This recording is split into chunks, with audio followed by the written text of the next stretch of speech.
So today I'm going to show you and demo how to use a no-well extended square tip. So let's get started. I'm going to start with pushing back her cuticles. Remember, no pressure, just guiding back to see where it turns white. Where it turns white is where all your cuticle and protein growth is. I'm going to use a medium arbor band. Go ahead and tickle through. No pressure, just let the bit work for you. It is on 6,000 RPMs. Now I'm going to make sure she has no extension. Because I'm doing a tip, I want to file off all her free edge of her nail. Now I'm going to switch to my square bit. What I love about it is I like to take off some of her dry skin right here, and then I just pull back her skin, make contact with the bit, and it does the work for you. Now I'm going to dust them off and then go into swipe. So when you're sizing a tip, you want to make sure it doesn't overextend longer than the sidewalls are. That'll give the appearance of, when you're done applying everything, of it looking wider. I like it to fit pretty much exactly with their sidewall, as close as you could get it. Sometimes you may have to tweak it and file your sides, but hers matched up very well. So I'm going to use this one right here.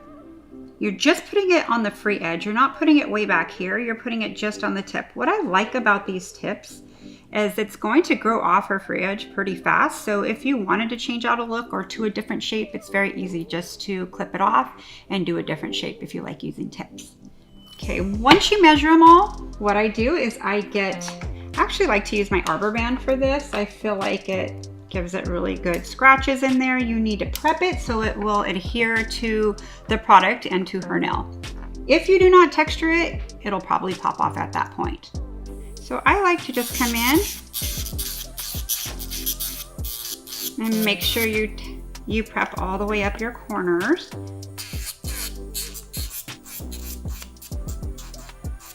And that's pretty much it. And if you look at it from this direction, you could see how it's prepped just as far as I'm going to adhere it to her natural nail. So what I'm going to do is just protein bond just the tips. I'm bring my tips here. I'm going to use clear fiber gel in the pot, and I'm going to use my LED light. So I'm going to get fiber gel on the tip of my brush, and I'm going to just cover all the spots that I prepped.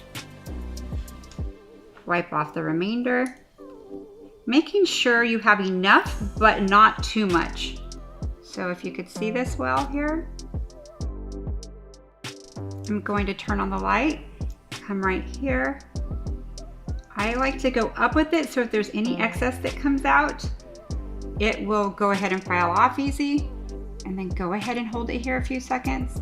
So once I get one set on one side, I usually have them go under the light for like 30 seconds, and then I do the other hand.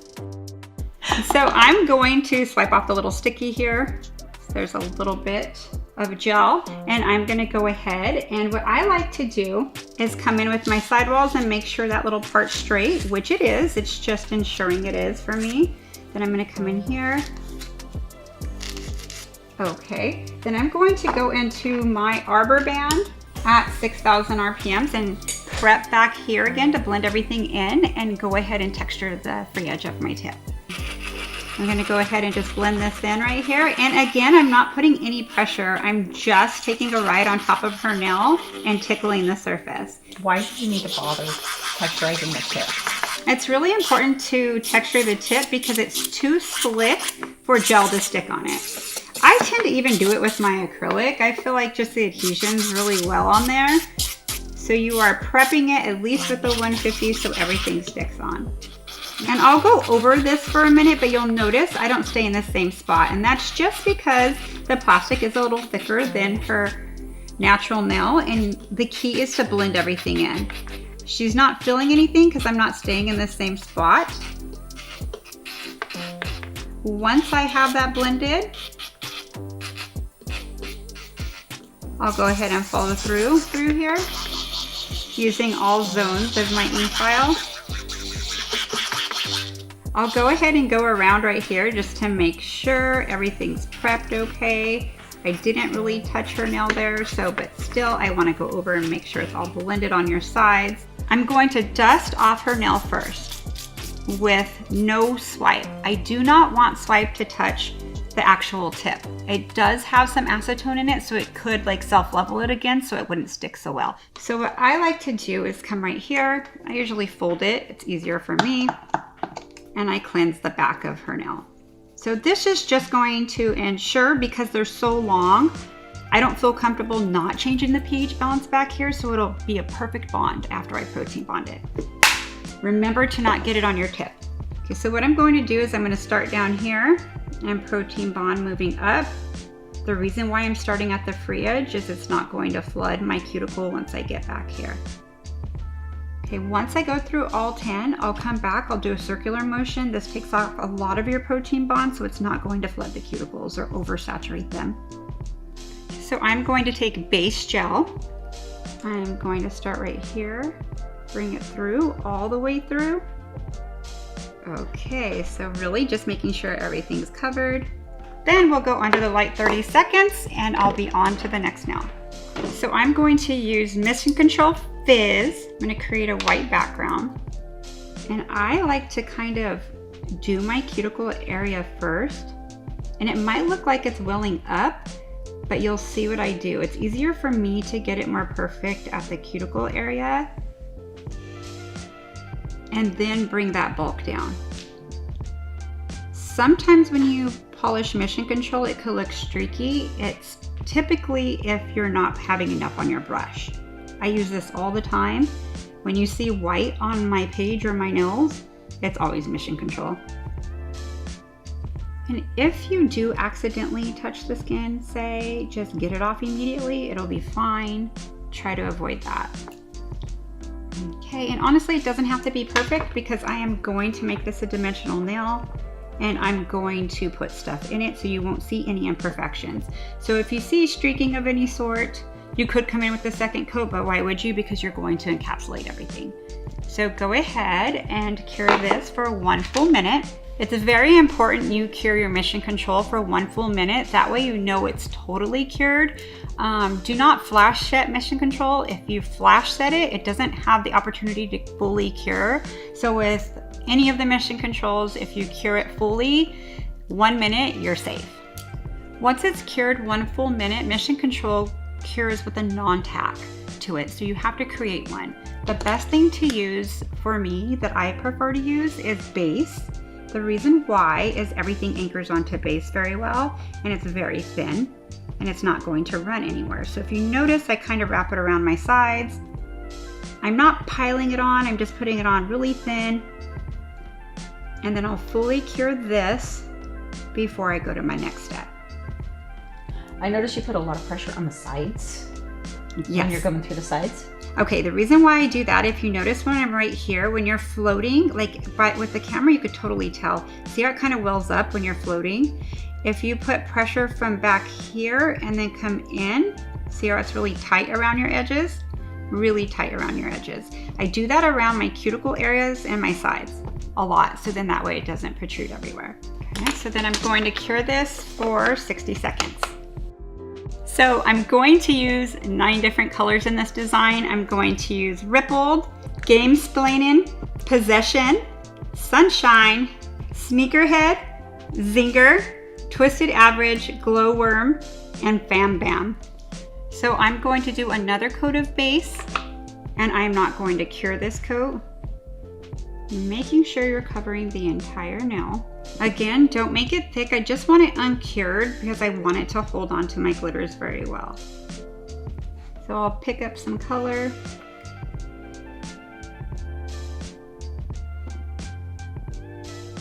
And there's really no right or wrong way to this. I like to put it underneath, it's a little easier. But as far as placing it, it doesn't matter where you place it, just use your imagination.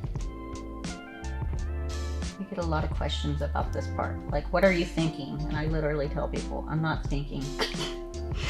I'm not either. I'm just creating like a kind of like a look or a coverage. And they're all gonna look different. So if you notice, I don't put them in the same spots. Okay, let's do the purple. I'm obsessed with this color, it's pretty. It's one of my favorites. Very cute. I want to go green now. I like that you're using these colors because a lot of people aren't sure how to use more of these matte glitters. You'll see what I do to get like a shimmer in it. Sometimes I like them to all look matte, but you could see how it makes everything pop like a full coverage. Sometimes when you put glitter down, you could kind of see through them, or they create another color. So it's kind of fun to be able to just come in and see what color you're wanting. Oh, this is so cute. Okay, so what I'm going to do is just make sure it's not on my sides. Then I could tell if I need to add anywhere. So it just kind of like seeps down to it. Look at your sides and make sure you get your sides pretty well. After you have all your background and your color down, cure for 30 seconds. Okay, when you come out, it'll all be cured on there, as you can see. So what I'm going to do from here is another coat of base, another coat of Synergy base. And I'm going to leave this wet as well. So if you notice, I'm using kind of a shiny glass effect with matte colors. This is going to create a cool dimension already in itself by using the two colors together. So if you don't like just the matte look, which I think that kind of looks like a really cool like background for something, or tagging or something, really cool. I love it actually. So you could stop here and encapsulate. You could do this look on top of the nail. It's up to you, but we are doing some encapsulation right now. So let me get some of the colors I want to use. I'm using a bigger size on some, and I'm going to kind of overlap it on in some areas. So this is going to give it a different dimensional effect, as you could see already, because it's a bigger cut. And not all in the same spots, just in different spots. I'm going to use both colors. So I'm using the yellow one, and then I'm going to use the neon orange. I actually like the yellow. I like the orange, but I like the yellow a lot. I think I'm going to kind of pile it on in some spots. So see how I'm kind of bringing it higher? Oh, I like this. Okay, so now I'm going to cure this for 30 seconds under the light. So I'm adding the yellow now. The reason being, it's a very small cut. I didn't want to add it before because it would have chunk up, add a little more bulk, I should say. I want it to be fine, more like a glitter press look in certain spots. So I'm going to come in with this, and I think I'm going to like it on, the green. Oh yeah, see how it kind of made the green really bold? So you could make any of them super shiny, or you could keep them matte looking in spots and it will look like you're looking inside the nail. So I'm using this more like a glitter press look right now. Yeah. Did you use the white underneath so the neons would pop? Yes. Kind of like when you have a canvas and you paint on a canvas, it's going to make it pop. You could use any color background, but a lot of times if you use a darker background, it can make it look more like fall or winter colors. Okay, so I'm going to cure this for 30 seconds. So once you come out of the light, I'm going to encapsulate this entire nail. So I'm going to use Build Pink in a tube and our precision gels. So I have an orange wood stick and a little lint-free wipe in case it starts to move. I will control it as it goes. So I'm going to start right here. I like to start away from the cuticle and then start to bring it down. And I'm going to move kind of fast. So I put plenty on top. Then I'm going to get my brush. And I'm going to go to the left, noticing I'm not taking it from the middle, I'm only taking it from this side. Okay, from this side. And I really don't care what it looks like. What matters to me is that I'm getting it all encapsulated at once. Okay, so see why I put this here? It's because it's a longer nail. Now, it doesn't matter to me about the apex yet. All that matters is that I have it on the entire nail. And she'll go under there for 30 seconds. Okay, once you went through all 10 and you did your first round of Build Pink, I'm going to show you the height I have. And I'm going to explain why I have the height on her nails. You can see how it's pretty high already in the middle. My first one, a little rusty. I always get better on the next one. It comes down a little, but it's nothing you can't fix. But when you squeeze from behind the cuticle, or I should say in front of the cuticle, is that in front or behind? Ooh, front. Front, right? In front. It's in front to you, but behind to me. Yeah. The reason why it worked well is I did a well of gel through here, and then I left it kind of welled up, and I took it from the side and brought it to this side and then brought it to the other. I never came on top of it and took it over. So what I did is just take from the sides. Okay, so that's just a great tip to be able to encapsulate really fast, and how cool these tubes are. There's many ways you could use them.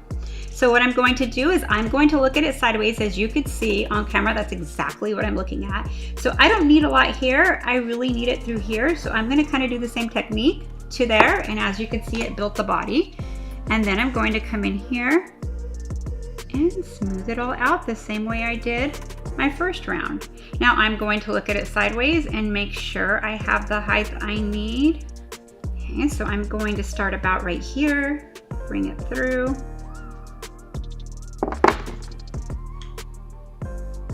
I don't need a lot of it. All I'm doing is filling in that negative space. And then I'm going to check myself from the profile, the side view, and you could see how I filled that all in. And she is going to go under the light for 30 seconds. So as you could see, I did build up enough body. I typically, when I apply, everybody's a little different. I don't like to add here because it needs to be very tight. There's plenty on there. All I have to do is just file where needed. So same thing with here. You don't need a lot. I needed to go a little further back on this one. And I didn't squeeze as much as you could see when I first initially applied the product. So all I'm doing is just getting that apex in. Raise up my brush a little here. So see how you kind of fills it all in. Okay, I like it. So she's gonna go under and fully cure for 1 full minute. So what I'm going to do now is take swipe and swipe off all of the sticky residue. So I'll file one on camera for you. You're going to make sure your sidewalls are straight. As you could see, the little pattern of the dust from my file is straight. So that ensures that I know that I'm not filing sideways a little. If you ever see a pattern coming off to the side, it's because you're not staying completely straight on your sidewalls. Let's do our opposite side. If you notice, I'm bracing her nail, her extension part, with my fingers so she doesn't feel any sort of tugging and her fingers will not be sore. I'll check myself here just to make sure I am pretty straight still. And this shape is super, like with it being square, it's gonna show any imperfections. So we wanna make sure that our sidewalls is pretty straight, that they're pretty straight, so when you start filing, it's kind of a guide for you. So if you notice, I moved the bit out some. Now, most people would put it to here, and I typically work with it about there all the time, but when you look at the side, see how my shaft is going to hit and it's going to make a carving. It's going to carve more in here instead of riding flat on it. If I bring it out just a little bit more, and this is max as far as you could bring it out, so it will ride without bouncing and correctly. This way I could come here and get it in. See how I'm able to not hit anything else and this part not get in the way. So I have this on 12,000 RPMs and I'm going to go ahead. If you notice when I file with an open palm. Why I'm doing this is just making sure that everything is straight, like double checking myself. This is with no pressure. I get a lot of questions on how does it not bounce? The reason why it's not bouncing, as you could see, it's parallel with my nail and I'm putting no pressure and letting the bit do the work for me. Okay, so I'm going to take care of our cuticle area first. And remember, encapsulation, sometimes the cuticle may file out a little. Not the cuticle, but the polish around the cuticle area. I will show you a trick to fix it when we're done if that happens.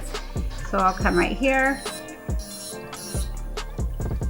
And again, I am not putting pressure with my X-cut. I am just making contact and letting it do the work for me. So see, contact and drag, contact, contact, contact. Can you see how much comes off? I am going to get my dust extractor because it's going to create a little bit of dust. Okay, once I have all my cuticle, let me go over it one more time because I could tell I could go down a little bit more. Okay, I'm gonna look at its side, the eye formation. So notice how I'm gonna kind of go sideways like this. Typically when you see me work, I'm completely straight. With a longer nail like this, I'm still doing the same thing. What I'm doing is creating the long part of the eye formation to create that apex that I'm wanting. And this shape is more of a tubular shape. It's not like a huge apex like where you'll physically see it. It just kind of graduates in it. Again, do you see me move my thumb down so I anchor her nail? This is huge because I'm not putting pressure here, I'm just making contact. So do you see how much contact, how it's really shaping it great? If I put pressure because I'm using gel, I will take off too much. If I was using acrylic, I would put slight pressure, okay? So I don't care how thick it is on the sides, all I care about is my apex, and I'm gonna get it to where I think looks nice. I may come back and file it down, but not till after I bring in my side. So that looks pretty cool there. So then what I do is I move her this way, and I'm now looking down the barrel of her nail. Now she gets the opportunity to see what her nail looks like, right? Typically, the reason why I use the handover method, they're always wanting to look at their nails. So at this point, she gets to see them.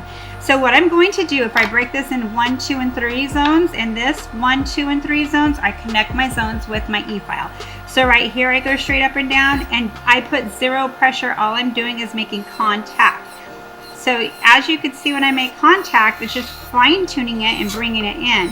It's a little high back here, so I'm going to spend a little time here. Again, no pressure. All I'm doing is making contact, and then when I follow through is when I get that high part down. So I'm kind of focusing right here. That looks pretty good right now. So now I'm going to go straight to zone 3. Now if you notice, I was here, right? Now watch how I change my position to here, and I'm going to use my very back end of zone 3. Now you don't see a lot of people do this a lot. Typically this is the sharpest part of their bit, and this is the tallest. I use them all when I'm doing a set of nails or rebalance, whatever I'm doing, for a couple reasons. It keeps it sharp all the way through no matter where I touch it, and I don't have to move my clients everywhere. Like I could just sit here and do nails. If you notice, I do move her, but not a lot. It's my left hand helping me. So now I'm gonna blend everything in, and I kind of want to give you the view that I have. So if you look this way, so that is exactly what I was looking down the barrel. So as I come down and meet my zones, I could see what to file. If I think it still looks pretty thick, I want to bring it a little thinner through here and a little thinner through here, just a tad bit. So anytime you want to take down bulk, if it looks thick to you, I never want to see you come in this way. If you notice, when I went from zone 1 to 3, I never touched 2. The reason being is that was the highest point I fixed at the long part of your eye. I had it exactly where I wanted it. So when you meet it up your sides to the middle, you could tell if it still looks thick to you. It's kind of like a little gauge I use. So it looks a little bulky still. So what I'm going to do is come in here and do the same thing I just did, but take it down a little more. Okay, so what I'm going to do is come in from this side and take down a little more bulk. Again, am I putting pressure? Nope. All I'm doing is placing it on the nail and following through. If you notice, you never see my bit disappear. Typically when I'm working, this is going to be my thickest side. This side I'll follow through a lot.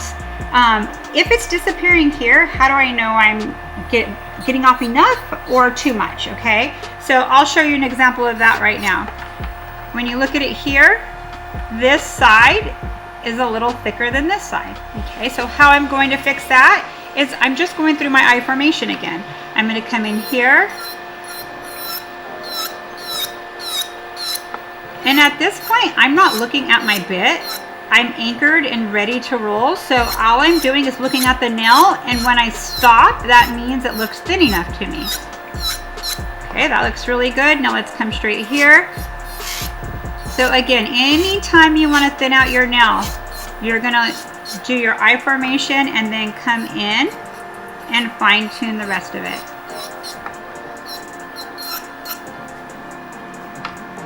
A little bit more here. And with a long nail like this, don't be surprised if you're not doing them on a daily basis if you go back and forth doing that. Okay, that looks good to me. So what I'm going to do is go over my points again. So I'm going to come right here. And you may file some off, okay? Don't worry about that. We'll fix it. It's not a problem. Okay, now I'm going to blend everything in, and I'm going to put my fingernail under here, or your finger, to kind of brace her. Around the cuticle area. See how I'm bracing her nail constantly? Make sure it's really straight. Come down here. Okay, let's look at a client profile.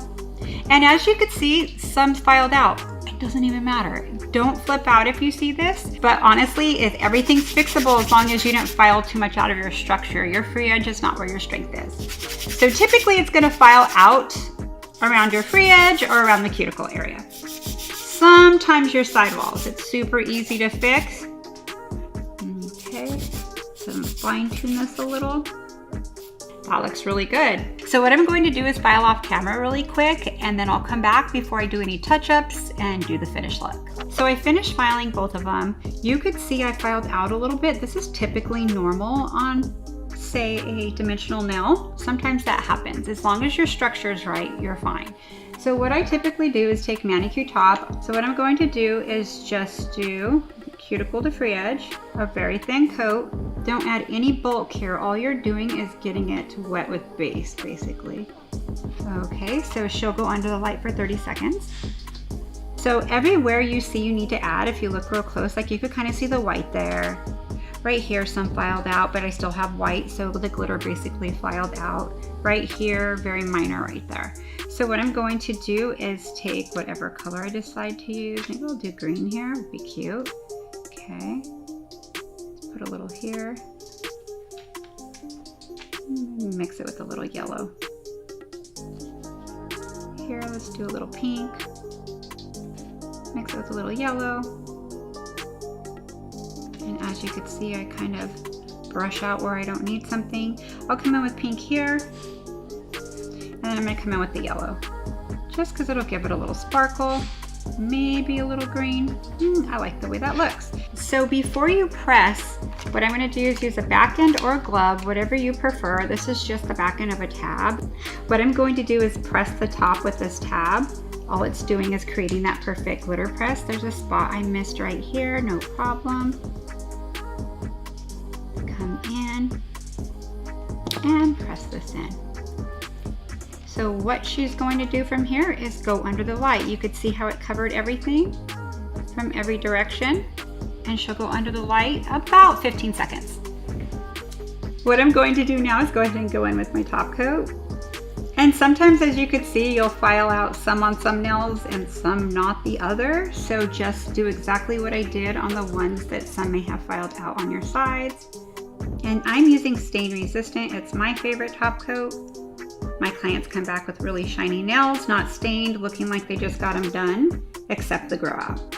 Good, and she'll final cure this. I like 2 minutes, so fully cures in 1. I like 2 for a couple reasons. I feel like it comes up to a little more of a shine. It also allows me to clean up my station before she comes out. Okay, Mel, I love them, but question of the day, how much are you gonna charge me for these? Okay, I'm gonna give you 2 price ranges, and let me explain.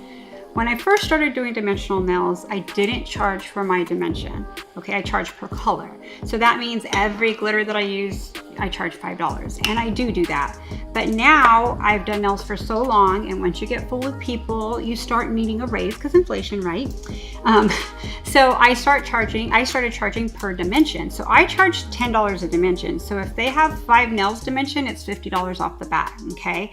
So let me price it without how I charge now, and then after that, I'll add what I would. So that said, I don't think anybody should do that length less than $150.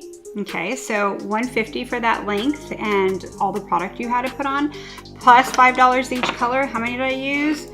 20, 30, 45, plus 45. So that leaves you at just under $200, what, $195? That's cool when you're starting. I mean, I do not think you should be any less than that. That is great. It'll be worth your time. It pays for all your product, and they leave happy. Now that I have given myself my raises, I would charge $200 for that length. No matter if it was a tip or a form, I would charge $200 just for coming with one color, just shaped, okay? Then I would charge per dimension. So she has 2 dimensions, okay? So she wanted 2, and the rest are solid color. So that'd be $200, $220, 10 per each dimension, plus 45. So that'd be $265. Okay, that's just for 2 dimensions, and none of my clients get 2 dimensions, but you can start them off that way. So that's just a price point. Like I said, you should never do that length without charging at least $150. Thank you, I hope you enjoyed it.